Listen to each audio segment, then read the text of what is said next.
नमस्कार मंडळी, क्रिशवीज व्लॉग या आपल्या चॅनलमध्ये आपणा सर्वांचं अगदी मनापासून स्वागत आहे.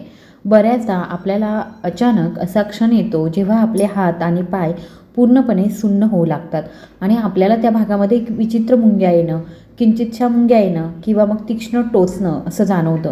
जणू काही कोणीतरी आपल्याला खूप बारीक सुईने टोचलं आहे किंवा मग आपल्याला सौम्य विजेचा धक्का बसला आहे आणि आपण लगेच तो भाग हलवतो किंवा हात पाय हलवतो. बऱ्याचदा ही समस्या अचानक सुरू होते, कोणत्याही संकेतांशिवाय आणि इशाऱ्यांशिवाय, आणि नंतर थोड्याच वेळात स्वतःहून सामान्यही होते. म्हणूनच बहुतेक लोक त्याकडे दुर्लक्ष करतात. ही एक किरकोळ समस्या आहे असं समजून ती गंभीर किंवा मग धोकादायक आजार नसून एक सामान्य दैनंदिन घटना आहे असं समजून. पण मंडळी, जर ही सुन्नता किंवा मुंग्या येणं पुन्हा पुन्हा होत असेल तर तुम्हाला कोणत्याही स्पष्ट कारणाशिवाय तुमच्या हात आणि पायांमध्ये तीच सुन्नता येत असेल किंवा तुम्हाला कधीकधी सौम्य वेदना आणि जळजळ जाणवत असेल तर या समस्येकडे दुर्लक्ष करणं ही एक मोठी चूक ठरू शकते. कारण कधीकधी ही गंभीर अंतर्निहित आरोग्य समस्या किंवा अंतर्निहित आजाराची सुरुवात असू शकते, जी हळूहळू वाढत जाते आणि नंतर अधिक समस्या निर्माण करते. म्हणूनच आजच्या या व्हिडिओमध्ये मी तुम्हाला सोप्या भाषेमध्ये मुद्देसूदपणे तुमच्या हात आणि पाय सुन्न होण्याचे कारण समजावून सांगणार आहे. हे अनेक सामान्य कारणांमुळे होऊ शकतं आणि कोणते साधे आणि प्रभावी घरगुती उपाय ही समस्या लक्षणीयरित्या कमी करू शकतात. म्हणून कृपया हा व्हिडिओ शेवटपर्यंत काळजीपूर्वक पाहिल्यानंतरच थांबवा, कारण तुम्हाला यापूर्वी कधीही ऐकलेली नसलेली आरोग्यविषयक माहिती मिळेल. जर तुम्हाला माझा प्रयत्न थोडा जरी आवडला असेल तर कृपया आपल्या व्हिडिओला नक्की लाईक करा. चॅनलवर नवीन आला असाल तर चॅनलला सबस्क्राईब करा आणि तुम्ही हा व्हिडिओ कोणत्या भागातून बघत आहात ते कमेंट बॉक्समध्ये मला नक्की सांगा. तर आजच्या उपयुक्त आणि माहितीपूर्ण महत्त्वाच्या माहितीकडे आपण वळूया. सर्वात प्रथम समजून घेणं महत्त्वाचं आहे की आपले हात किंवा मग पाय खरोखर सुन्न झाले आहेत हे आपल्याला कसं कळतं. जर तुम्ही काहीतरी धरलं असेल पण ते जाणवू शकत नसाल किंवा तुम्हाला हळूहळू त्याच भागात मुंग्या येणं, काटा येणं किंवा सौम्य जळजळ जाणवू लागली तर हे सुन्न होण्याचं स्पष्ट लक्षण आहे. बऱ्याच वेळा कोणतंही स्पष्ट कारण नसताना हात किंवा पाय अचानक सुन्न होतो. हलक्या हाताने हलवल्याने किंवा त्या भागाला हलकीशी मालिश केल्याने काही मिनिटांमध्ये आरामही मिळतो आणि सर्व काही पुन्हा ठीक होतं. आता मोठा प्रश्न हा आहे की ही समस्या पुन्हा पुन्हा का येते आणि त्याचं मूळ कारण नेमकं काय आहे. आपल्या हातांमध्ये आणि पायांमध्ये नसा असतात, त्या असंख्य प्रमाणामध्ये असतात. जेव्हा या नसांमध्ये रक्त परिसंचरण बिघडतं किंवा अडथळा येतो तेव्हा त्या भागामध्ये मुंग्या येणं, सुन्न होणं किंवा काटे येणं जाणवू लागतं. याची अनेक वेगवेगळी कारणे असू शकतात, परंतु दोन सामान्य कारणे अनेकदा दिसून येतात. पहिलं आणि सर्वात सामान्य कारण म्हणजे कार्पल टनेल सिंड्रोम. जर तळ हातामध्ये, मनगटामध्ये किंवा बोटांमध्ये बराच काळ सुन्नपणा किंवा मुंग्या येणं वारंवार होत असेल तर हे बहुतेकदा कार्पल टनेल सिंड्रोममुळे असतं. जेव्हा मनगटातून वाहणाऱ्या मुख्य मज्जातंतूवर जास्त दबाव येतो, जो हात, बोटे आणि हातांना सिग्नल प्रसारित करतो, तेव्हा हे उद्भवतं. ही समस्या सर्वात जास्त तर्जनी, मधले बोट आणि अंगठ्यामध्ये जाणवते. जर ही समस्या लवकर ओळखली गेली तर ती नियंत्रित करणं खूप सोपं होतं. म्हणूनच जर तुम्हाला वारंवार हात सुन्न होत असतील तर कोणत्याही कामादरम्यान वारंवार ब्रेक घ्या. तुमच्या मनगटांना आणि बोटांना थोडासा आराम द्या. दिवसातून 2 किंवा 3 वेळा हळूहळू तुमचं मनगट घड्याळाच्या दिशेने आणि नंतर घड्याळाच्या उलट दिशेने फिरवणं खूप फायदेशीर आहे. यामुळे नसांवरील दबाव कमी होतो आणि सुन्नपणा किंवा मुंग्या येणं देखील कमी होतं. आता मंडळी, या समस्येच्या आणखी एका सामान्य आणि अनेकदा दुर्लक्षित कारणाबद्दल बोलूया. शरीरामध्ये आवश्यक पोषक तत्वांचा अभाव. जेव्हा आपल्या शरीरामध्ये व्हिटॅमिन B1, पोटॅशियम, कॅल्शियम, लोह आणि मॅग्नेशियम यासारख्या महत्त्वाच्या खनिजांची पातळी कमी होते तेव्हा आपल्या नसा योग्यरित्या कार्य करू शकत नाही. यामुळे हात आणि पाय सुन्न होऊ शकतात. वारंवार मुंग्या येणं किंवा अगदी काटे येणं देखील होऊ शकतं. अशा परिस्थितीमध्ये संपूर्ण शरीर अत्यंत थकलेलं आणि ऊर्जेचा ऱ्हास झाल्याचं जाणवतं. थोडंसं काम केल्याने देखील अशक्तपणा आणि आळस येऊ शकतो आणि मूड खराब होऊ लागतो. या कमतरतेवर मात करण्याचा सर्वोत्तम आणि सुरक्षित मार्ग म्हणजे तुमच्या दैनंदिन आहारामध्ये ह्या जीवनसत्वे आणि खनिजांनी समृद्ध असलेले पदार्थ समाविष्ट करणे, जेणेकरून शरीराला आवश्यक ती ऊर्जा मिळेल आणि दिवसभर तुमच्या नसांचं पोषण होत राहील. जर तुमचे डॉक्टर ठरवतील की कमतरता लक्षणीय आहे तर ते पूरक आहार लिहून देऊ शकतात. तथापि औषधांऐवजी तुम्ही नैसर्गिक पदार्थांवर लक्ष केंद्रित करणं ही एक मुख्य गोष्ट आहे, जेणेकरून शरीरावर कोणतेही दुष्परिणाम होणार नाहीत आणि दीर्घकालीन आरोग्यावर सकारात्मक परिणाम दिसून येतील. शिवाय जर तुम्ही जाड घट्ट कपडे घातले किंवा तासनतास एका स्थितीमध्ये बसून हालचाली मर्यादित केल्या तर तुमच्या नसांवरती दबाव वाढतो आणि या दाबामुळे वारंवार मुंग्या येणं, बधीर होणं आणि काटा येणं यांचा धोका वाढतो.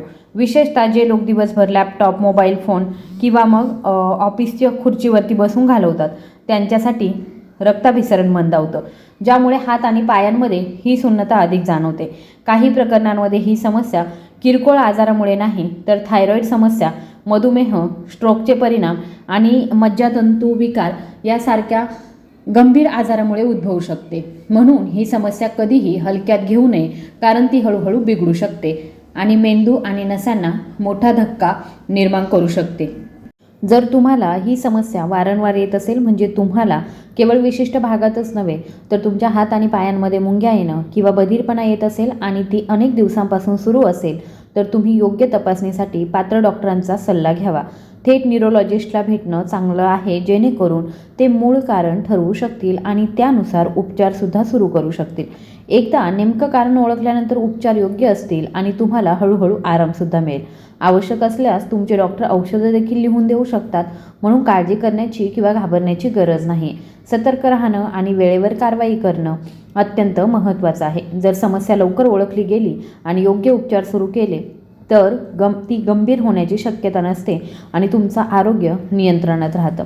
मंडळी, काही अतिशय सोप्या आणि प्रभावी घरगुती उपायांकडे वळूया, जे जर तुम्ही तुमच्या दैनंदिन दिनचर्येतून थोडा वेळ काढून अवलंबले तर तुमच्या हातापायांमध्ये वारंवार सुन्नपणा, मुंग्या येणं आणि किंवा काटे येणं या समस्येपासून लक्षणीयरित्या मुक्तता मिळू शकते.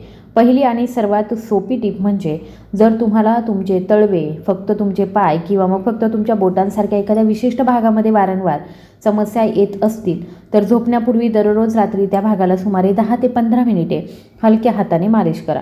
या सौम्य मालिशमुळे केवळ रक्ताभिसरण सुधारत नाही तर हळूहळू कमकुवत स्नायू देखील बळकट होतात. जेव्हा स्नायू मजबूत होतात तेव्हा मज्जातंतूचं कार्य सुधारतं आणि सुन्नपणा कमी होतो. हा उपाय अगदी सोपा आहे आणि जर तुम्हाला कोणताही मोठा आजार नसेल तर तो उत्तम परिणाम देऊ शकतो. जर तुम्हाला रात्रीच्या वेळी ही समस्या वारंवार येत असेल, म्हणजेच तुम्ही रात्रभर एकाच स्थितीमध्ये झोपता आणि सकाळी उठल्यावर तुमचे हात किंवा पाय सुन्न वाटत असतील, तर एकाच भागावरती सतत दबाव येऊ नये म्हणून रात्री 2 किंवा 3 वेळा बाजू बदलण्याचा प्रयत्न करा. दिवसा हलका व्यायाम किंवा स्ट्रेचिंग देखील करू शकता, ज्यामुळे लक्षणीय आराम मिळू शकतो. जर तुम्हाला आवडत असेल तर कोमट पाणी घालणं देखील एक चांगला आणि प्रभावी पर्याय आहे, कारण ते नसांना आराम देतं आणि रक्तप्रवाह सुधारतो, ज्यामुळे मुंग्या येणं दूर होतं. जर तुम्हाला ही मुंग्या येण्याची समस्या बऱ्याच काळापासून येत असेल आणि काहीतरी नवीन करून पाहायचं असेल तर एक अतिशय सोपा आणि सर्वात स्वस्त घरगुती उपाय आहे.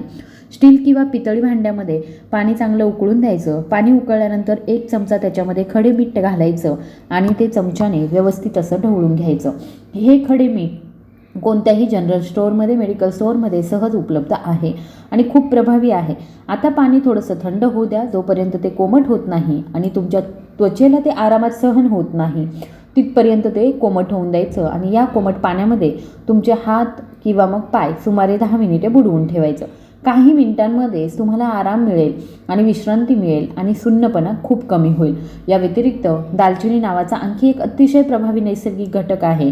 दालचिनीमध्ये नैसर्गिक औषधी गुणधर्म आहेत. हे केवळ रक्ताभिसरण वाढवत नाही तर शरीराला पुन्हा ऊर्जा देण्यास मदत करतात. अनेक अभ्यासांमधून असं दिसून आलं आहे की दररोज थोड्या प्रमाणामध्ये दालचिनीचं सेवन केल्याने रोगप्रतिकारक शक्ती मजबूत होते आणि मुंग्या येणं सारखी लक्षणे लक्षणीयरित्या सुधारतात.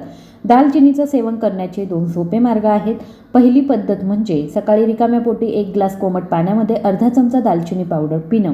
दुसरी पद्धत म्हणजे अर्धा चमचा दालचिनी पावडर 1 चमचा शुद्ध मधामध्ये मिसळून ते चाटणं आणि नंतर 1 ग्लास कोमट पाणी पिणं. दोन्ही पद्धती अत्यंत फायदेशीर आहेत आणि तुम्ही ते सकाळी रिकाम्या पोटी किंवा जेवणानंतर 2 तासांनी घेऊ शकता. हळूहळू तुम्हाला सुन्नपणा आणि वेदना कमी होताना आणि तुमचं शरीर चांगलं प्रतिसाद देत असल्याचं दिसून येईल. मंडळी, आता आपण 2 इतर विशेष पूर्णपणे नैसर्गिक उपायांबद्दल बोलणार आहोत, जे जवळजवळ प्रत्येक आयुर्वेदिक पाठ्यपुस्तकामध्ये सूचीबद्ध आहेत आणि प्रत्येक आयुर्वेदिक डॉक्टरांनी शिफारस केलेल्या आहेत. पहिलं म्हणजे कोरडं आलं, ज्याला आपण सुंठ असंही म्हणतो, आणि दुसरं म्हणजे हळद, जे प्रत्येक भारतीय घरामध्ये दररोज वापरलं जातं. झोपण्यापूर्वी 1 ग्लास दुधासोबत हे दोन्ही सेवन केल्याने तुमच्या नसा मजबूत होतातच, शिवाय नैसर्गिक रक्ताभिसरण देखील सुधारतं. थायरॉईडसुद्धा बरं वाटू लागतो. ते तयार करण्याची पद्धत देखील खूप सोपी आहे. तुम्हाला फक्त 1 ग्लास दूध चांगलं उकळायचं आहे. ते उकळल्यानंतर त्यात 1/4 चमचा सुंठ पावडर घालायची आहे आणि सुमारे 1/4 चमचा हळद पावडर घालायची आहे. चमच्याने नीट ढवळून घ्या. नंतर ते थोडं थंड होऊ द्या आणि कोमट होईपर्यंत वाट पहा. ते पिण्यासाठी तयार झाल्यावर झोपण्यापूर्वी अर्धा तास आधी हळूहळू आणि आरामात प्या. बाजारात उपलब्ध असलेल्या जुन्या दुकानातून विकत घेतलेल्या पावडर वापरण्याऐवजी घरीच स्वतःचं सुकं आलं आणि हळद पावडर बनवण्याचा प्रयत्न करा, कारण घरगुती पावडर शरीरासाठी अधिक शुद्ध, अधिक प्रभावी आणि सुरक्षित आहे. जर तुम्हाला तुमच्या नसा निरोगी राहाव्यात, रक्तप्रवाह चांगला राहावा आणि तुम्हाला कधीही मुंग्या येणं किंवा सुन्नपणा जाणवू नये असं वाटत असेल, तर दररोज थोडा वेळ चालण्यासाठी आणि काही सोप्या योगासनांचा सराव करण्यासाठी वेळ काढा. तसेच मोहरीच्या तेलाने किंवा तिळाच्या तेलाने हात आणि पाय हलक्या हाताने मालिश करण्याची सवयही लावा. यामुळे नसांना आराम मिळतो आणि त्यांची कार्यक्षमता सुधारते. आता आपला आहार येतो. आपल्या नसा मजबूत आणि सक्रिय ठेवण्यासाठी आपल्या दैनंदिन आहारामध्ये व्हिटॅमिन B1, लोह, कॅल्शियम, पोटॅशियम आणि मॅग्नेशियम समृद्ध असलेले पदार्थ समाविष्ट करणं अत्यंत महत्त्वाचं आहे. केळी हे पोटॅशियमचा एक उत्तम स्रोत आहे. पालकामध्ये लोहाचं प्रमाण जास्त असतं. खजूर, मनुका, तीळ आणि गूळ हे देखील खूप फायदेशीर आहेत. त्याचप्रमाणे संत्री, नाशपाती, जर्दाळू, पिकलेले पेरू आणि डाळिंब यासारखी फळे आवश्यक पोषण प्रदान करतात आणि चांगले आरोग्य वाढवतात. सोयाबीन, टोफू आणि सोया चंक्स हे देखील शरीराला बळकट करण्यासाठी उत्तम पर्याय आहेत, कारण त्यात प्रथिने चांगल्या प्रमाणामध्ये असतात. जर व्हिटॅमिन B1 ची कमतरता असेल तर बटाटे, गाजर, मुळा आणि गोड बटाटे यासारख्या भाज्या खा. तुमच्या आहारामध्ये दूध, दही, लोणी, तूप आणि चीजसारखे दुग्धजन्य पदार्थ समाविष्ट करा, कारण ते व्हिटॅमिन B12 ने समृद्ध आहेत. जर तुम्ही मांसाहारी पदार्थ खाल्ले तर अंडी, चिकन, मासे आणि सी फूड देखील ही पोषक तत्वांची कमतरता पूर्ण करण्यास मदत करतात. तथापि हे लक्षात ठेवणं महत्त्वाचं आहे की जास्त मांसाहारी पदार्थ खाल्ल्याने युरिक ॲसिड आणि कोलेस्ट्रॉलची पातळी वाढू शकते, म्हणून ते कमी प्रमाणामध्ये सेवन करावं. या सर्वांपैकी मासे हे सर्वात आरोग्यदायी मानले जातं, कारण ते कमी चरबीयुक्त असतं आणि शरीराला हलके, तंदुरुस्त आणि निरोगी ठेवतं. आता एका घरगुती उपायाकडे वळूया, ज्याबद्दल अनेकांना माहीत आहे परंतु फार कमी लोक त्याचा वापर करतात. मनुक्याचे अविश्वसनीय फायदे. झोपण्यापूर्वी स्वच्छ पाण्यामध्ये थोडेसे मनुके भिजवा. सकाळी उठून सर्वात आधी रिकाम्या पोटी हळूहळू पाणी प्या आणि भिजवलेले मनुके पूर्णपणे चावा. जर तुम्ही हे सुमारे 2 महिने केलं तर तुम्हाला अनेक आरोग्य समस्यांमध्ये हळूहळू सुधारणा दिसून येईल आणि तुमच्या नसा निरोगी होतील. या व्यतिरिक्त खजूर, डाळिंब, थोड्या प्रमाणामध्ये डार्क चॉकलेट आणि पिकलेले पेरू देखील चांगली ऊर्जा प्रदान करतात आणि मज्जातंतूची कमकुवतता कमी करतात. लसणाबद्दल बोलायचंच झालं तर या स्थितीसाठी ते खूप फायदेशीर मानले जातात. सकाळी रिकाम्या पोटी 1 चमचा मध घालून लसणाच्या 2 पाकळ्या लहान तुकडे करून खाल्ल्याने नसा सक्रिय होतात, रक्ताभिसरण वाढतं आणि लक्षणीय सुधारणा होते. हिरव्या पालेभाज्या, मुळ्याची भाजी, हंगामी फळं आणि सुकामेवा यामध्ये आवश्यक जीवनसत्वे आणि खनिजे असतात, ज्यामुळे शरीर मजबूत होतं. एक छोटीशी सूचना आहे, खाण्यापूर्वी नेहमी सुकामेवा 7 ते 8 तास पाण्यामध्ये भिजवा, जेणेकरून ते सहज पचतील आणि शरीर त्यांचं संपूर्ण पोषक तत्व शोषू शकेल. लक्षात ठेवा की आपल्या शरीराचे बहुतेक आजार थेट आपल्या खाण्याच्या सवयी आणि दैनंदिन सवयींशी जोडलेले असतात. जर आपण आपल्या आहाराकडे थोडं लक्ष दिलं, सक्रिय जीवनशैली स्वीकारली आणि आपल्या शरीराला विश्रांतीसाठी वेळ दिला तर आपण बराच काळ निरोगी, उत्साही आणि तंदुरुस्त राहू शकतो आणि सुन्नपणा, मुंग्या येणं आणि काटे येणं यासारख्या समस्यांपासून स्वतःचं संरक्षण करू शकतो. तुम्हाला हा व्हिडिओ कसा वाटला हे मला कमेंट बॉक्समध्ये नक्की सांगा आणि त्याचबरोबर व्हिडिओ जर आवडला असेल तर व्हिडिओला लाईक, शेअर आणि चॅनलला सबस्क्राईब करायला विसरू नका. धन्यवाद.